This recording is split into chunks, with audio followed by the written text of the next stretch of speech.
Our GMC Sierra tweet of the night, another rough one for Aaron Rodgers, although his team is winning tonight. Aaron Rodgers has thrown 10 interceptions this season. It's the most he's had in a single season since 2010. Green Bay and the Rams, not exactly the kind of game that I think Monday Night Football had envisioned. Both those teams really struggling. It's amazing how things can change so quickly in the NFL. Getting back to Sean, our tweeter, Chris, I agree. Like, all these calls are somewhat subjective. Roughing the passer, they're instructed to call it more. It leads to some calls that are called, others that aren't. It's very, very inconsistent there. You get a lot of these RPO, illegal man downfields. I don't know if you saw the Washington game, but Terry McLaurin got called for something that I couldn't believe because he seemed to confer with the side judge over there and said, you know what, am I okay? Fine. And the guy threw a flag on him. I'd expect it to be a lot better than it is right now. Well, you're not even including the fact that on the final play of the Washington game, there was a defensive pass interference that I believe was Terry McCauley, who does the Sunday Night Football, former referee analysis, Bob. He said he would have called the penalty there and that he might not have called the illegal formation. I think that it gets magnified when these penalties end up deciding games, when they end up happening in, at the very end of the game, and it's not something maybe in the middle. I mean, you could look at that Raiders touchdown that doesn't get overturned when they called it a touchdown on the field, and there's enough looks that make it seem like the player didn't get a second foot down. I think what ends up happening is when all these bad calls kind of cluster in the last minute or so of a game, we notice them more. But the truth of the matter is that NFL officiating, like it is in most other sports, is pretty much arbitrary all the time, throughout games, throughout points in the season. Just because the calendar turns to December and we get close to the playoffs, like our buddy Sean Kramer said in his tweet, doesn't mean that you're going to get better quality of officiating. No, that's true, and I guess that comes with the territory. The other thing, we saw this yesterday in the Steeler game, some ridiculous things with taunting, or I don't even know what you would call Marcus Allen. But that also is something that sometimes is called and sometimes isn't called. The one on Deontay Johnson, yeah, if you're him, you need to know it's in the rule book, therefore don't give them reason to throw a flag. I have more patience for that than I do what Marcus Allen did. And tomorrow, Mike Tomlin addresses the media at noon. You'll see it here on Pittsburgh CW, and I'll be interested to see how he talks about that, because he did basically say the other day that he didn't see it. Well, by now he will have seen it, and I'm gonna be interested to see what he says about it. I mean, I'm not one to generally call for players to lose their jobs or get cut, but that's frankly, in NFL terms, that's a cuttable offense for Marcus Allen, for a down-the-line guy that's closer to man 53 on the roster than man number 1. You know what I mean? Sure. He's a supposed there are special double standards teams ace. for those guys. Well, I know there are. Obviously, different player abilities. Antonio Brown, Ben Roethlisberger, et cetera, yields different treatment. Tomlin's been more or less open about that. He said what is fair is not always equal treatment, I think, for these guys, and that's the reality of pro sports. But Marcus Allen's supposedly a special teams ace on a team with notoriously bad special teams.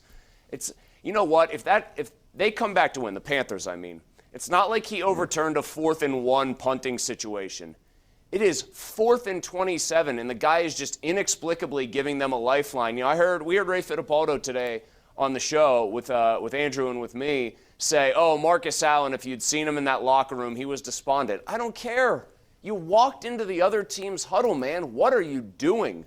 I do hope Mike Tomlin drops like a public hammer on him tomorrow, because while I think he was trying to get the point across that it was a really bad penalty because it cost them 3 points, the way he talked about it after the game didn't really convey the message that he was all that disgusted with it. Yeah, but I do think Mike Tomlin, I've talked to a number of people, players, who say that he will lace into people on Monday, and he'll do it in front of the entire team. And whatever happens behind closed doors, oftentimes we don't see the extent of it that I think people want to see in public. I think people want to see public displays, and some coaches are just simply not going to do that. Mike Sullivan, to my knowledge, not that he's given any reason to do it because there haven't been incidents maybe to this degree, but he never will take someone on publicly. He'll do it behind closed doors. Anyway, let's get to the phone lines. We got Josiah first up tonight from San Antonio, Texas. What's up, Josiah? How you doing? All right, yourself. Hey, Chris. Quick question. I looked yesterday, and I'm stunned at Matt Canada. Pat Fairmouth, he was not involved at all yesterday, and I had to keep double-checking the screen to make sure my eyes were He was hurt. the correct game. He's not 100%, and I think that had a lot to do with the fact that he got out-targeted by Zach Gentry. Okay, and then secondly, real quick, on my second question with our defensive back/corners, I miss the old days of Deshae Townsend and Ike Taylor, where these were some solid cornerbacks that we have, and now it's like they're playing too passive, they're playing off, and I just don't think that our cornerbacks are up to par with other corners amongst the NFL. I would agree with that, and I think it's an area of need in the draft, Chris. Well, I always fight this battle when a guy like Josiah or anybody else brings up the cornerback play. It certainly seems apparent to me, given how they spend their draft capital and how they allocate money for players, that they believe in outside linebackers as being big difference makers, the safety position, specifically in this case Minka, and then one or two guys up front, anchoring up the middle a little bit up front.